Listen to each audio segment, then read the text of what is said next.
Hello everyone, welcome back to my Whiteout Survival YouTube channel. In today's video, I'm going to cover and explain the Stronghold and Fortress Guide, especially for all R4 and R5 of the Alliance and also for all Alliance members and Whiteout Survival players. So by watching this video until the end of the video, you will know everything you need to know about weekly Stronghold and Fortress events. In this video, I will try to cover Fortress seasons and phases, as well as seasonal rewards, and also sign-up phases or registration phases and battle phases of Fortress and Strongholds, as well as the control rules and occupation rules. And also, there are types of rewards that you can get from participating in weekly Stronghold and Fortress.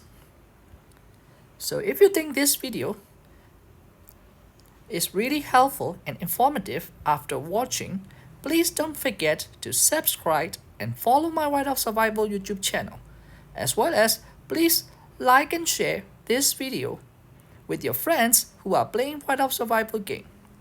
You can also comment your thoughts and opinions or anything you want to say about Stronghold and Fortress in this video's comment section.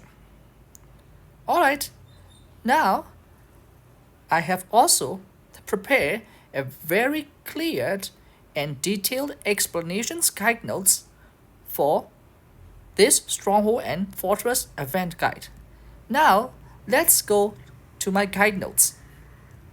So first, there are seasons, and one season is divided into 8 phases, which is 8 weeks in total, 1 phase per week, and you will get 1 seasonal point for 1 fortress occupation and 2 seasonal points for 1 stronghold occupation every week or every phase. And at the end of the season, all your Alliance members will get the seasonal Fortress and Stronghold rewards accordingly to your Alliance seasonal rankings and tier, which will include 15 days Avatar frame, gems, gold keys, and 1 hour general speedups. So, each phase or each week of the Fortress and Stronghold event can be divided mainly into 2 sub-phases, which is registration or sign-up phase and battle phase. So let's start talking about registration or sign-up phase.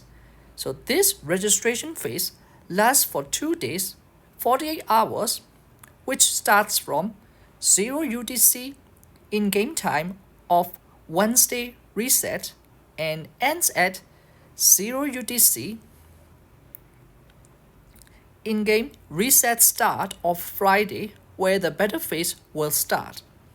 So during these 48 hours, your Alliance management team, R4 or R5, will need to register or sign up the specific fortress and stronghold for all your Alliance members.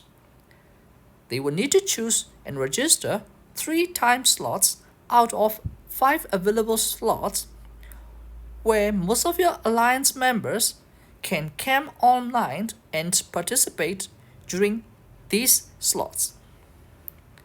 If your Alliance is the only one who registers or sign up for that one specific fortress or stronghold, the game system will randomly decide and choose one of the 3 registered time slots that your R4 or R5 has registered.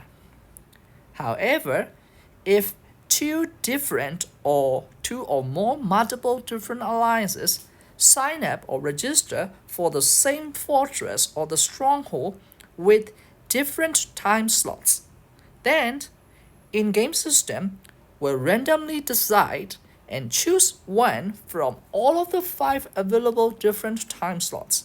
So, your R4 and R5 and all Alliance members need to be aware that sometimes there may be random different time slot that your R4, R5 has not chosen, and it may be decided by the in-game system, especially if the multiple alliances register the same fortress or stronghold with different time slots.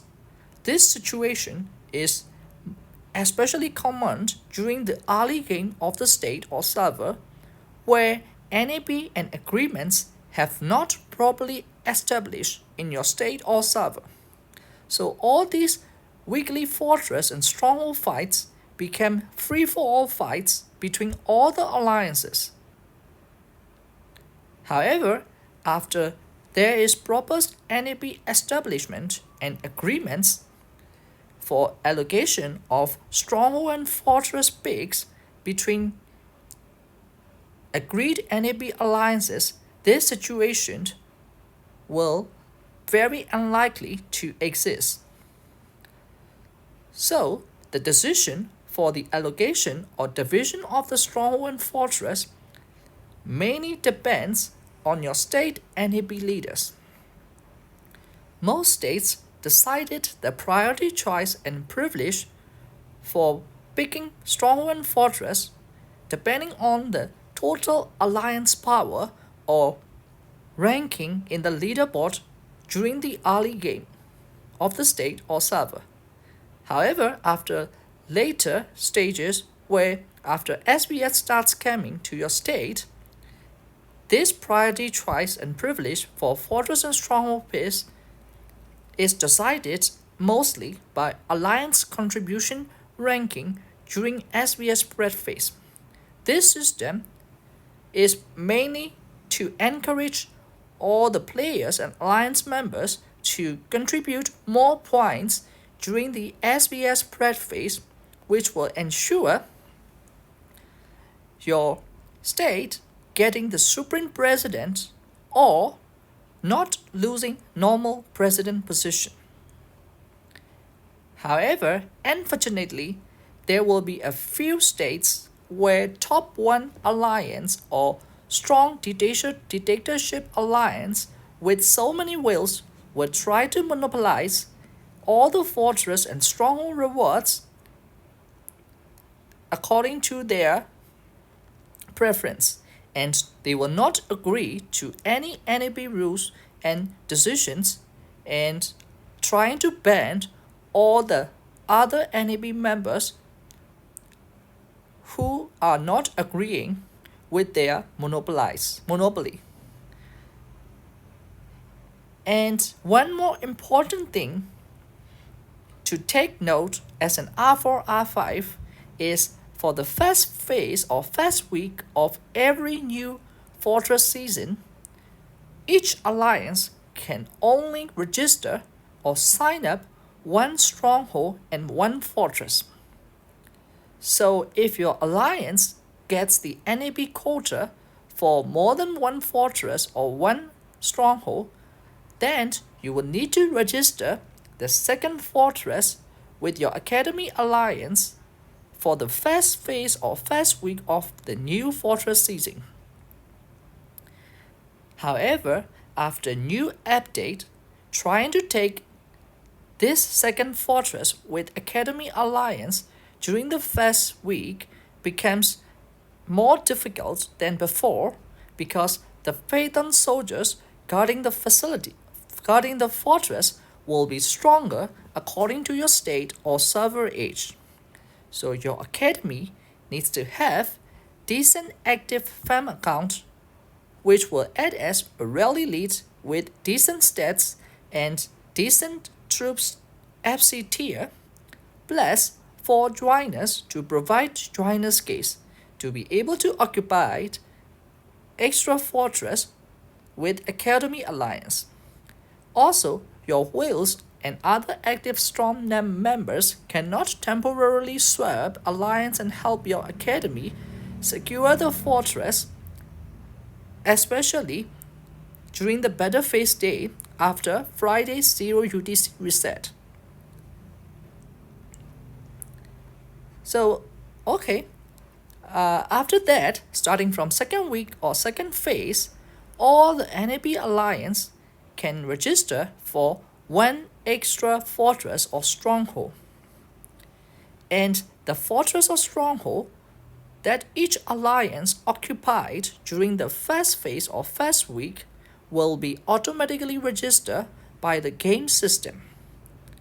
So you can get and register one new extra fortress or one new extra stronghold after each week or phase. Remember that you and your alliance members can only try to rally or take the fortress and stronghold that is registered during registration phase of 48 hours. If your R4 or R5 accidentally forget to register the fortress and stronghold, every alliance member will suffer and will not be able to get the rewards for that specific week. Now let's talk about the beta phase. So the beta phase starts on Friday every week and it will last for 2 hours, where the alliance members can get free rewards, especially through training speedups and healing speedups, which are important for their growth and development in the Whiteout survival journey. However, only 15 members who will be online and can participate or join the rally during this 2-hour beta phase, where the system decided registration time slot, will get the participation chest rewards. So these rewards are extremely important for all free-to-play players and low spenders because they can use troop training speedups for getting points and extra free ranking rewards in various events such as Hall of Chiefs, King of Icefield, SBS Breadface, and occasional special festival or party events. And healing speedups are also very useful for them, especially during PvP team events such as Foundry and Tundra Ems League, Sandfire Castle Fight, SBS Battleface, and Frost Dragon Tyrant, etc. Now, let's go to the next topic, which is about control or occupation rules for Stronghold and Fortress. So you and your alliance need to continuously occupy a stronghold or a fortress for 30 minutes during the 2-hour battle phase in order to get full control and get rewards. So this is especially important for very early game free-for-all fortress fights where the multiple alliance will fight for the full control of the same stronghold or the same fortress. All the registered alliances can kick each other out from the stronghold or fortress during the 2 hours battle phase to interrupt the continuous 30 minutes control. One important thing to take note is if no alliance can continuously occupy the stronghold or fortress for the continuous 30 minutes by the end of 2-hour battle phase, full control and rewards will be achieved by the last standing alliance that occupies the building during the last seconds of 2 hours battle phase.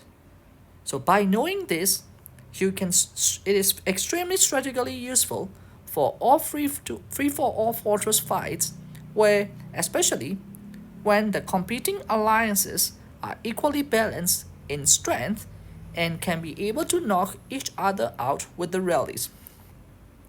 So, your alliance can strategically coordinate your rallies to kick the enemy alliance out from the stronghold or fortress during the last minute of 2-hour battle phase, especially if both alliance can each other kick out from the fortress with rallies every 5 to 10 minutes. Then, by doing and coordinating the rallies to kick enemy out during the last minute of 2 hours battle phase, the enemy alliance will no longer have enough time to arrange rallies to kick your alliance out. This is because the fastest rally they can start is 1 minute rally, and they also need additional 20 to 30 seconds marching time to hit your occupied stronghold or fortress. Alright, now let's talk about which heroes you should use for these free-for-all fortress fights. So it mainly depends on whether you are a rally leader or garrison bonus source for your team, or you are joining or supporting force for your team. The troops ratio will be the same for everyone participating, but the ratio should be customized and adjusted probably according to the hero's generation and your rally leader or garrison leader bonus source or troop stats, as well as your enemy's alliance strongest guy stats and troops ratios they use. For more detailed explanations, you can check out Rally vs Garrison Guide video and Best Troops Formation Guide videos in my YouTube channel. Now, let's go to the next topic and talk about the types of stronghold and fortress rewards. So this can be categorized into victory rewards, control rewards, and stronghold or fortress rewards. So victory rewards can subcategorize into participation reward chest, alliance reward chest, and allocatable reward chest. So for the participation reward chests, they can be only obtained by 15 online members who join or participate the rally to the stronghold or fortress during the battle phase. These chests contains troops training speed-ups, healing speed-ups, gems, and hero experience bottles. And the participation chest rewards of stronghold is double the amount to that of the fortress. And one important thing that you need to be extremely careful and cautious as an R4 or R5 of NAB Alliance is that you must prevent and monitor your alliance members trying to solo attack the register stronghold or fortress, or trying to solo attack other NAB Alliance register stronghold or fortress, which can cause serious NAB issues and complications. Because if someone from your alliance solo attacks the stronghold or fortress and successfully defeating the guarding soldiers, only he or she will get the participation chest rewards, which is wasting a lot of speed ups and materials, which should also be achieved by extra 14 members or players with a rally. So, R4, R5 of the NAB Alliance should use alliance tags and also remind alliance members in the alliance chat using the alliance notice. And the safest way to prevent someone in your alliance solo attack to the fortress or stronghold is to temporarily kick them out from your alliance. By kicking them out, his or her solo march to the stronghold fortress will automatically return to his or her city. Now, let's talk about Alliance Rewards chest. So this chest can also be achieved by 15 online members who joins or participate in the rally. This chest contains gems, 5 minutes construction speed-ups and research speed-ups, and all types of resource packs such as meat, wood, coal, and iron. And the depth type of victory rewards is called allocatable reward chests. So these chests can only be allocated or given to you by your Alliance R4 or R5. depending on your participation, activity, and contribution for your alliance, especially during team battles and team events. This allocatable reward chest contains 2 platinum keys for hero recruitment, 5 minutes general speed ups, and resource packs. And another type of Fortress and Stronghold rewards is called control rewards.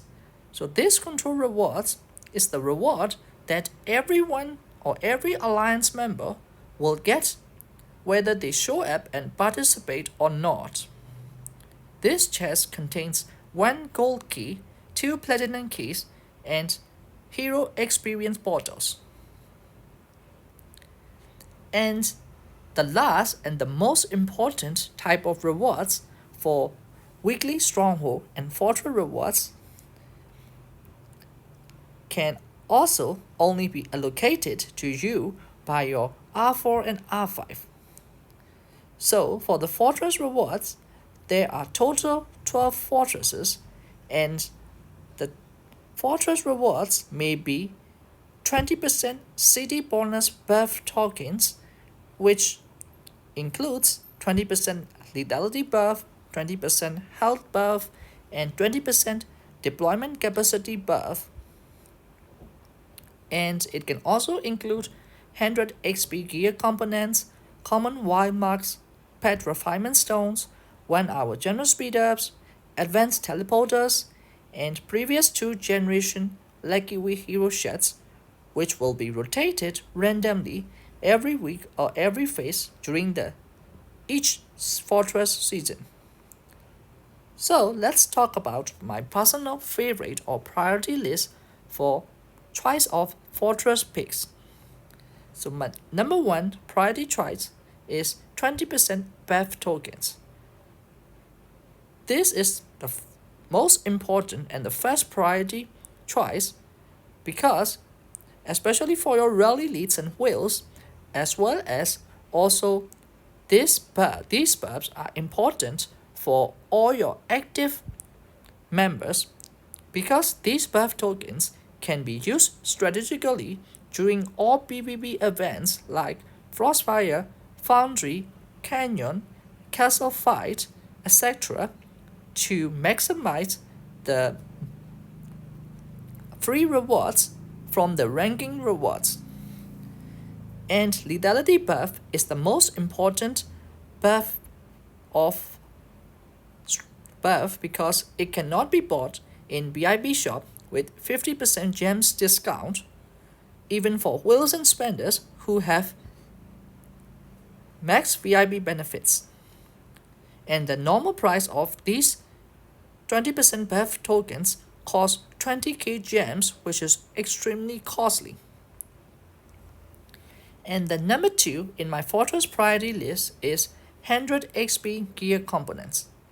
The reason is they are useful for all your alliance member to upgrade the enhancement level of their PvP squad or arena squad's hero gear sets.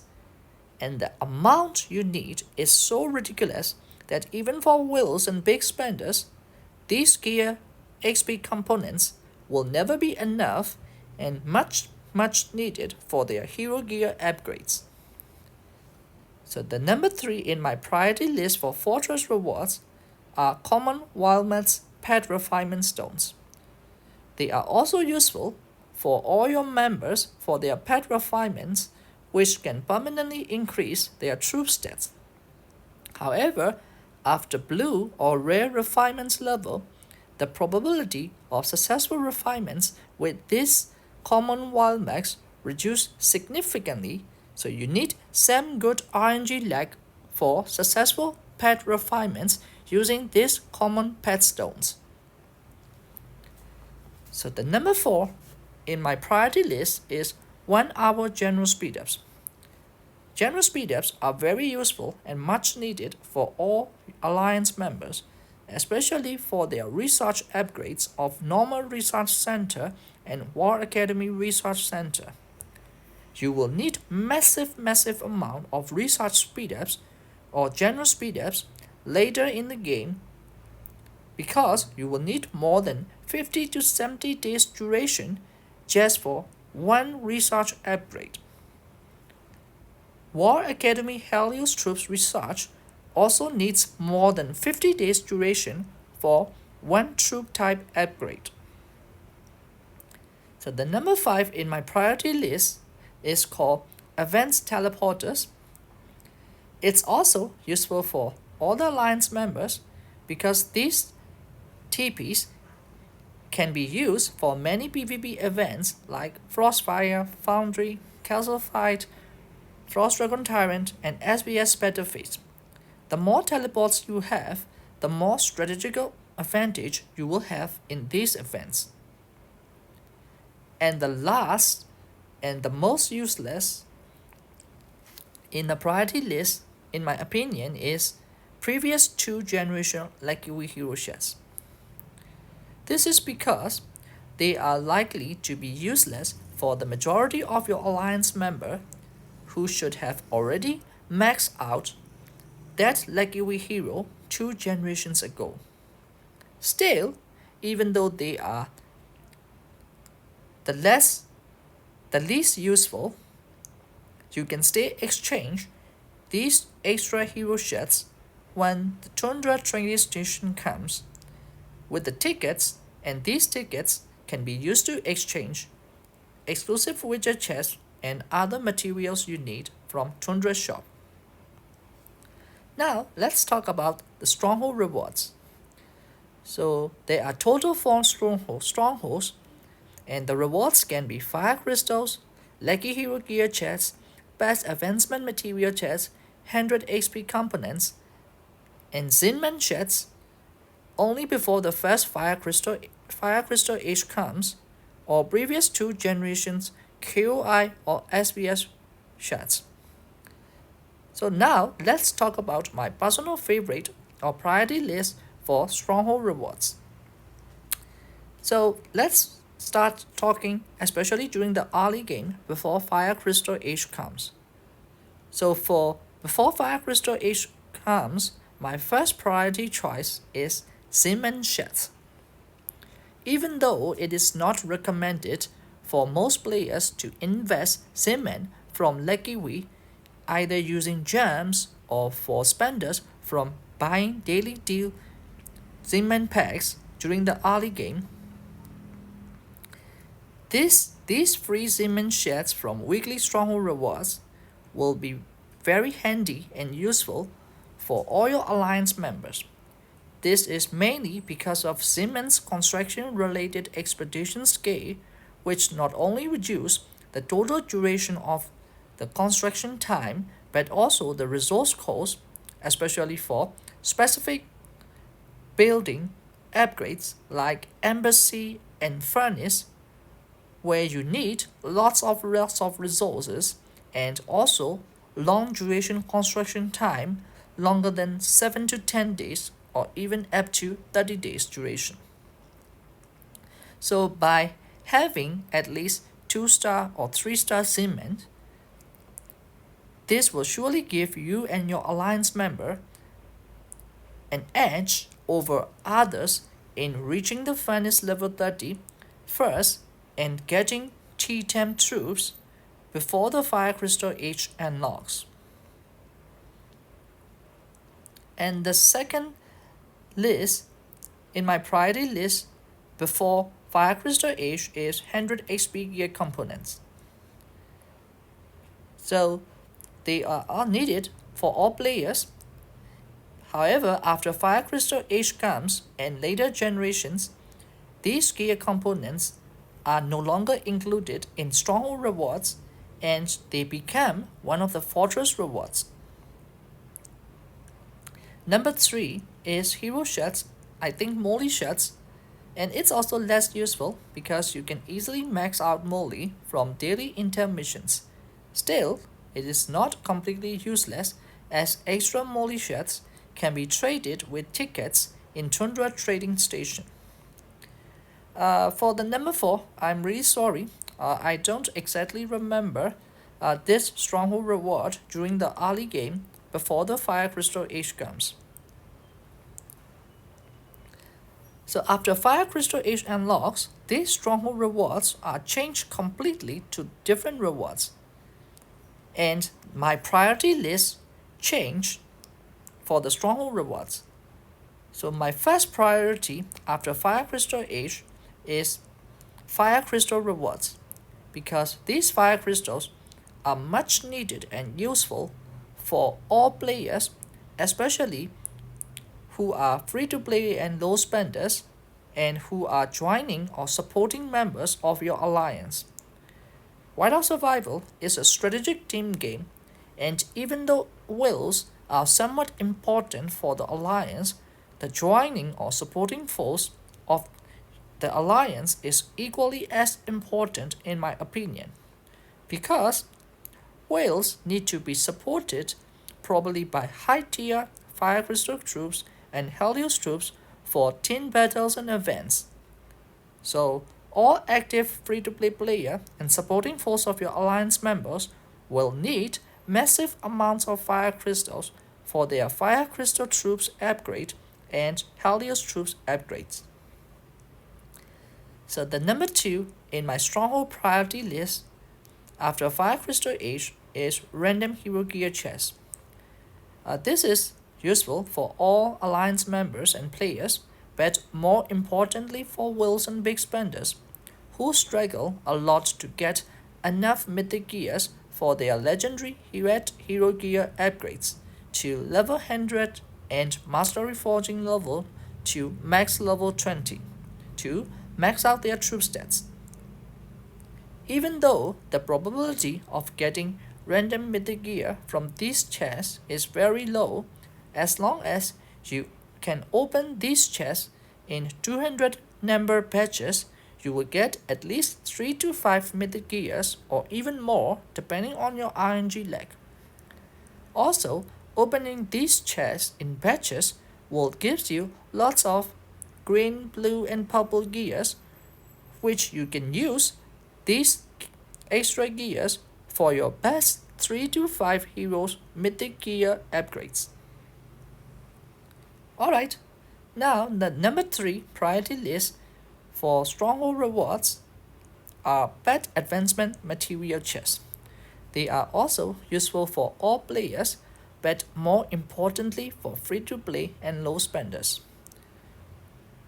The reason is your wills or rally leaders will likely be already maxed out all the past advancement level for useful pet battle scales. But for free-to-play player and low spenders, you cannot afford to buy pet packs, so you will need massive amounts of pet advancement materials, especially after level 60 to 70 advancement of the pets. So advancing pets to the higher level not only give you extra troop stats, as well as it will provide you important growth or battle type pet scales which can be activated daily and which will be very useful for your growth and development, as well as also very useful in many PvP events. And the last in my priority list is always these hero sets from previous 2 generations. But for the stronghold, these hero sets are not Lucky We, but King of Ice Speed or SBS hero sets. Still, they are not that important and that useful for all your alliance members, because these heroes are already become less useful and less relevant in your current generation unless they are already max or near max with at least level 4 and 6 widgets. So alright guys, this video is a little bit long, and however I try to provide you guys a very clear and detailed explanation guide notes for your weekly Fortress and Stronghold. So I'm pretty sure this will be a very good guide and reference for all R4, R5 of Alliance in Whiteout Survival game. And if you think this video is helpful and informative, Please don't forget to subscribe my Whiteout Survival channel, as well as please like and share this video. Also, if you want to support my channel, you can also provide super thanks comments, or you can also subscribe to monthly channel membership subscription, and you can check that link in my YouTube channel description status. Thank you so much, guys, and see you in my next video. Bye.